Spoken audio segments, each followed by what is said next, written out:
इस वक्त की बड़ी खबर में आपका स्वागत है। चलिए बढ़ते हैं खबरों की ओर। गेस्ट हाउस के मालिक पर हमला। भरतपुर विकासखंड के जनकपुर में कानून व्यवस्था को खुली चुनौती देते हुए गेस्ट हाउस संचालक पर जानलेवा हमला किया गया। 15 से 20 की संख्या में पहुंचे आरोपियों ने जमकर उत्पात मचाया। इस घटना में एक आरोपी को पुलिस ने गिरफ्तार कर लिया है, जबकि कई आरोपी अभी भी फरार हैं। एमसीबी जिला के जनकपुर थाना क्षेत्र में उस वक्त अफरा तफरी मच गई जब गेस्ट हाउस के संचालक अंकुर प्रताप सिंह पर 15 से 20 लोगों ने सामूहिक रूप से हमला कर दिया। आरोप है कि रीवा मध्य प्रदेश के निवासी अरुण मिश्रा अपने साथियों के साथ 3 से 4 वाहनों में सवार होकर शाम करीब 6:45 पर गेस्ट हाउस पहुंचा, जहां और जबरन कमरे देने का दबाव बनाने लगा। गेस्ट हाउस संचालक द्वारा सभी कमरे भरे होने की जानकारी देने पर आरोपी पक्ष उग्र हो गया और गाली गलौज करते हुए जबरन काउंटर के अंदर घुस गया।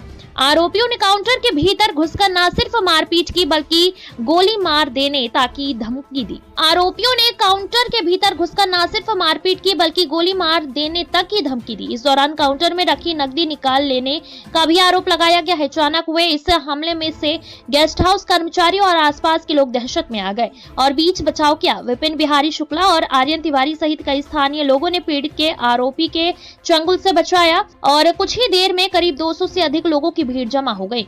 भीड़ बढ़ती देख आरोपी मौके से भाग गए। हालांकि ग्रामीणों ने मुख्य आरोपी अरुण मिश्रा को पकड़ लिया है। सूचना मिलते करीब 10 मिनट के भीतर जनकपुर थाना पुलिस मौके पर पहुंची और पकड़े गए आरोपी को हिरासत में ले लिया। अन्य आरोपी फरार हो चुके हैं और पुलिस के मुताबिक आरोपी पक्ष के कुछ लोग जनकपुर के एक होटल में ठहरे हुए थे। मामला गंभीर है। एक आरोपी को गिरफ्तार कर लिया गया है। अन्य फरार आरोपियों की पहचान कर उनकी तलाश की जा रही है। जल्द ही सभी को गिरफ्तार किया जाएगा। हाँ, यस।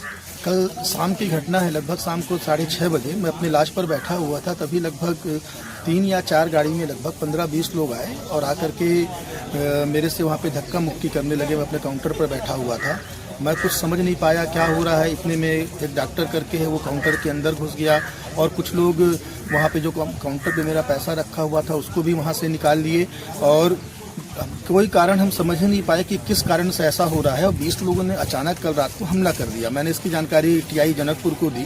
लगभग 10 मिनट के आसपास टीआई साहब वहाँ पर पहुँचे। तब तक जो अन्य लोग थे वो तो सब भाग गए। इसमें से एक को, चूँकि तब तक गांव वाले भी पहुँच गए, एक को पकड़ लिए और एक को पकड़ करके पुलिस जनकपुर को सुपुर्द किए इनको। और हमने केवल ये जानना चाहा कि इस प्रकार का कृत्य इन लोगों के द्वारा हमारे शांतिपुरी जनकपुर में क्यों हुआ है।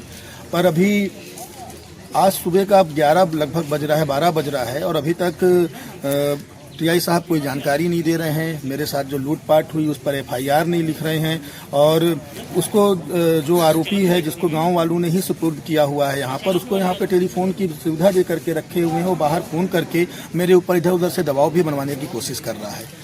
बहुत ही शांतिपूर्ण तरीके से हम थाने पर आए हुए हैं और केवल ये जानना चाहते हैं कि जो मेरे ऊपर कल हमला हुआ है, लूटपाट हुआ है, उसका वजह क्या है ये हमको स्पष्ट करा दें।